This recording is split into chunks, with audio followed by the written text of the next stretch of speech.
my little festive elves. I did a video the other day, it was part of my advent calendar opening back at the beginning of December, where I had my hair in sort of my very much my go-to, I think how people know me, my Hollywood waves, so my Veronica Lake 1940s waves. And since my hair has been cut, I don't know whether you can see it, quite short, possibly unintentionally. I'm not super pleased with my hairdresser about that, but anyway, it's another story. It's fine, it needed it and it's feeling healthy.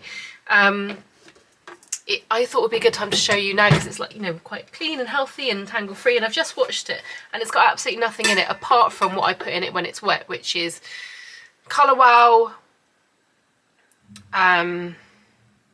Raise the Root, and Charles Worthington's mousse, and I can't remember the name of it.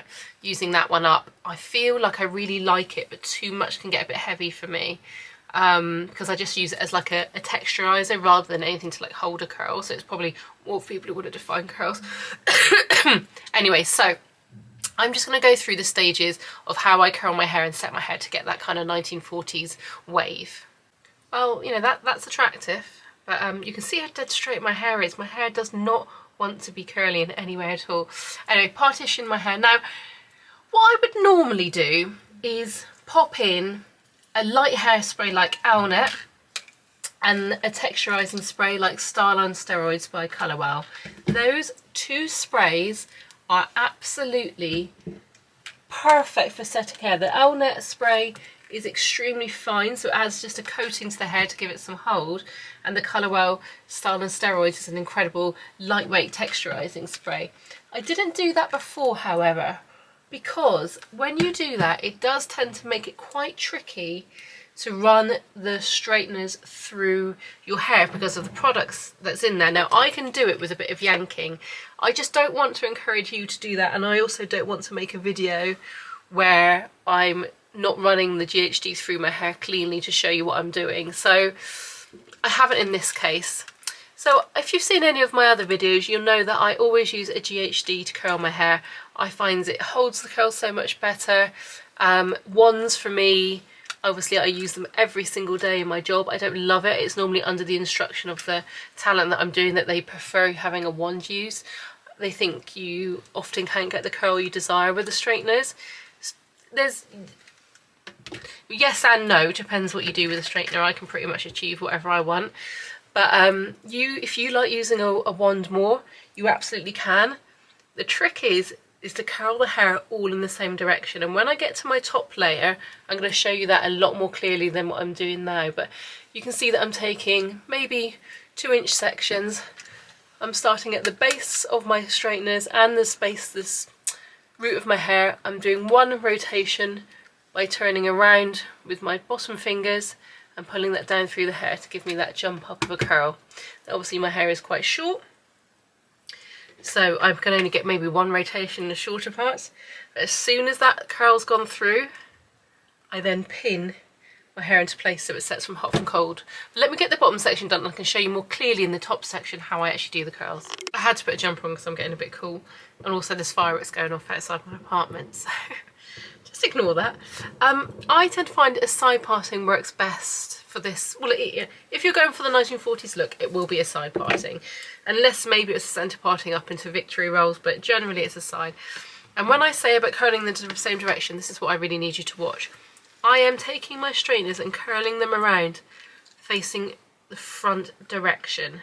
So how to curl with a straightener is one thing, but the direction that you do it is another really important part of that, where you're taking the section, and can you see I am bending the hair around the straightener and I'm just pulling it down through, just like you were going to make a bow on some gift wrapping. It's a little bit sticky as I pull down through, just because of the products I've got in it already from when I washed it earlier.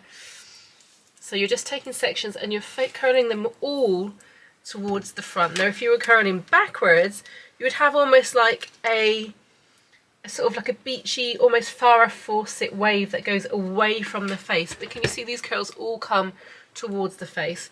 And once they're hot and in position, I wrap them around my fingers like a gun. Hold my fingers like a gun and wrap them around and make a little barrel. So it's got to have the hole in the middle. You want to keep that lovely round shape like a wave. and then you pin to the base of the scalp. I see a lot of people, even professionals I was working with recently, getting that whole pin curl and just flattening it onto the head and then pinning across there. No, that's what you want to do if you're trying to put a wig into place and trying to hide the hair out of the way. We're keeping this whole section up and lifted, so you've got that lovely tubular form. So when it comes out, it'll be in that lovely barrel and not squashed to the head. Okay, so let's show you on this side. 2-inch sections. Again, we're going to go towards, so whatever side you're coming from, whether it's from the left or the right, you're always rolling the hair towards the face. Ooh, that is very sticky. That steam there is just product burning off. So I'm taking a 2-inch section. I clamp into the base of the GHD. I do one twist around and then pull down through. If your hair is particularly glidey or you've got very long hair, you actually can do 2 twists. So you're starting at the root, you're doing one, and then you're doing another twist as well. Now, that for me is almost impossible. It's just too much product in there to actually do that, but can you see how it's made like a double? So normally I would actually pin each section as I go. Depends how much time you've got. You can group them together. My hair's not very thick, so I actually can get away with that. It does save on time. Can you see each time I'm gripping into my head, I'm also making sure that the whole of that roll isn't squashed against the head.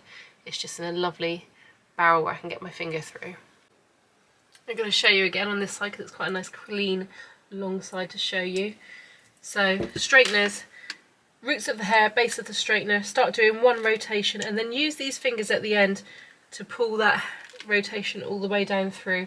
The only reason I use my other hand to help do that turn is because this hand here can't physically do the whole turn by itself. See, if I wasn't doing that, I couldn't get my hand around, so I have to use my fingers just to do that little 360 flip to get that to go down through. If that is really confusing, you know, a wand is obviously a lot easier because then you would just take the section of hair and roll it to the front around the wand like this and then just hold it there in place. I just find that wands don't hold my hair at all, and this gets the heat down through my hair much quicker and makes it stay. So can you see all of those are in exactly the same direction? Okay, so last one to do and last one to pin up. So last front little section. What a terrible dye job there. Oh God. Basically I wanted a friend of mine to do it and he wasn't free when I needed it. So I just thought I'd go down the road and yeah. Anyway, so that's all set. So I can feel it now. It's still really warm from the GHD. So I'm going to let that go absolutely stone cold, do the rest of my makeup and then finish off. Okay, so those have well and truly set cold. I've obviously put on some more makeup and just got changed and sort of ready. So it's always the last thing I do is take out all of these pins and just let all of the curls drop down without messing around with them too much, she says, and then gets her fingers caught. Let them all drop down and drop out just as they fall. So to get some height into this top wave, I take little sections and just pull the brush down against the grain of the hair nice and gently, just back combing each section, so I'm creating what I like to call a little bit of scaffolding, and then I spray into the roots. This is Moroccan Oil Luminous Hairspray, and then once this has all got the back combing underneath it, and then smooth that over the back of my hand. Just very gently gloss down over with the brush. You might want to give it a little bit of manipulation. And you can get some real height into that top swoop. Last step, lipstick, of course, has to be a red today.